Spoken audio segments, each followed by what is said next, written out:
एक गांव था, नाम था ढोलकपुर। बड़ा ही शांत और सुंदर गांव था। लोग हमेशा खुशी से झूमते थे क्योंकि उस गांव में रहता था महाराज रायस्टार, जो अपने गांव के लिए एक शेर था, जो कभी अपने लोगों के साथ गलत होने नहीं देता था। लेकिन उस गांव में छुपा था एक डरावना राज, एक राज जो सबके दिल में था पर जुबान पे नहीं।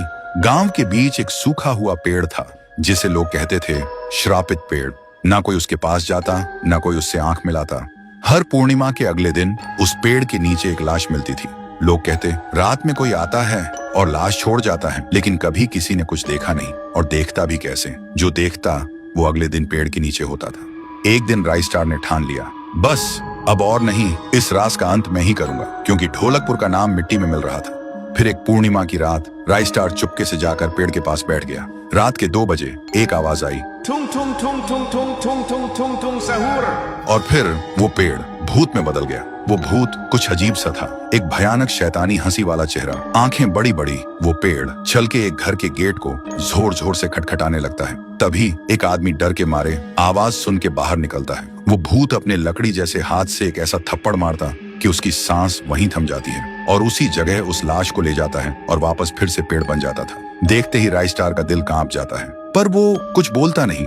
सुबह लोग भीड़ में जमा हुए और रायस्टार ने पहली बार उस पेड़ से बात करने की कोशिश की। पेड़ के अंदर से एक आवाज निकली, क्या तुम सब भूल गए मुझे? रायस्टार बोलता है, तू कौन है? पेड़ बोलता है, मैं हूँ ठुन ठुन ठुन साहुर। एक वक्त था जब मैं भी इस गांव का एक प्यारा सा बच्चा था, लेकिन 100 साल पहले मुझे इसी पेड़ से रस्सी बांधकर उल्टा लटका दिया गया, गांव वालों की आंखों के सामने, और मेरी मौत को तमाशा बना दिया गया, सिर्फ इसलिए क्योंकि मैंने एक राज देख लिया था जो लोग छुपाना चाहते थे।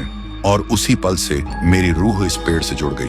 उस दिन से मैं इंसान नहीं, एक सज्जा बन गया, और हर पूर्णिमा में एक राजदार को चुनता हूँ और फिर उसे उसकी खामोशी का हिसाब देता हूँ। रायस्टार बोलता है, लेकिन अब तो वो लोग मर चुके हैं ना जो तेरा कसूरवार थे। अब तू मासूम लोगों को क्यों मार रहा है? पेड़ कुछ देर चुप रहता है, फिर बोलता है, ठीक है, बस एक बार मुझे याद करो, एक दिया जला दो, फिर मैं कभी किसी को नहीं मारूंगा। फिर रात में सब लोग आते हैं, एक एक दिया जलाते हैं, और तभी पेड़ अपने आप से आग पकड़ लेता है और आखिर में मुक्ति मिलती ठुन ठुन ठुन साहुर को।